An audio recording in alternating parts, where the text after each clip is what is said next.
Programang ito ay rated SPG. Striktong patnubay at gabay ng magulang ang kailangan. Maaaring may masiselang tema, lengguwahe, karahasan, sexual, horror o droga na hindi angkop sa mga bata. Mga kapamilya, narito ang mga pinakamainit na tagpo sa FPG's Batang Quiapo. Dahil sa ginawang pamamahiya at pananakit ni Rigor kay Marites, ay tila tuluyan ang mauuntog si Tess dahil mapupuno na ang kanyang salop. Sapagkat buong buhay niya nga ay wala siyang ibang ginawa kundi unawain at itindihin si Rigor dahil ayaw niyang tuluyang masira ang kanyang pamilya. Ngunit sa pagkakataong ito, kahit anong gawin niya, ay tila tadhana na ang gumagawa ng paraan upang siya ay bumitaw na.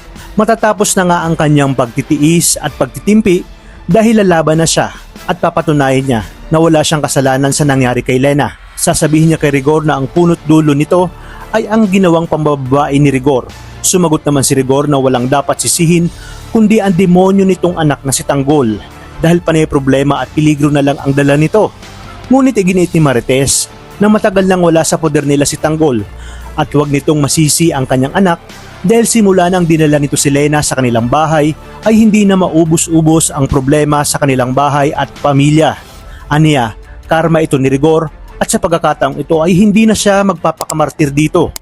Aambahan sana siya ni Rigor, ngunit palaban na ang ating Marites at sinabi na kung ganitong klaseng buhay ang gusto ni Rigor na puro bangayan at away ay pagbibigyan niya ito. Kaya sinabi niya na aalis na siya sa bahay para wala nang maging problema at matahimik na ang lahat. Ito rin ang matagal nang gustong mangyari ni Santino. Dahil dito ay biglang matatahimik si Rigor at napaisip. Maya-maya pa ay babalik si Marites sa lugar kung saan siya madalas magpalipas ng oras at dito muling magkukrus ang kanilang landas ni Ramon. Makikita ni Ramon ang mga pasa ni Marites na humahagulhol sa iyak. Agad niya namang itong niyakap kahit hindi pa nito sinasabi kung ano ang nangyari.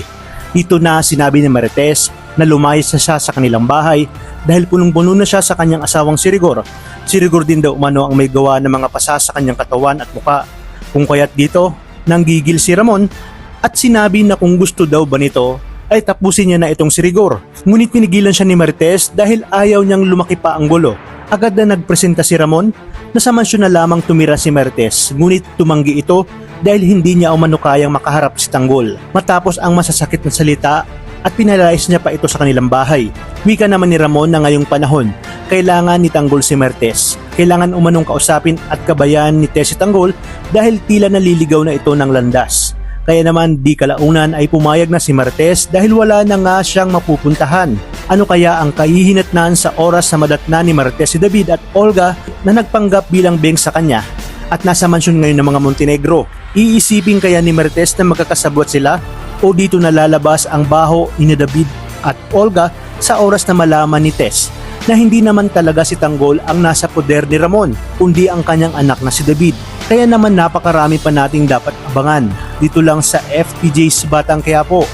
Maraming salamat sa inyong panonood at pagpalain tayong lahat, kapamilya.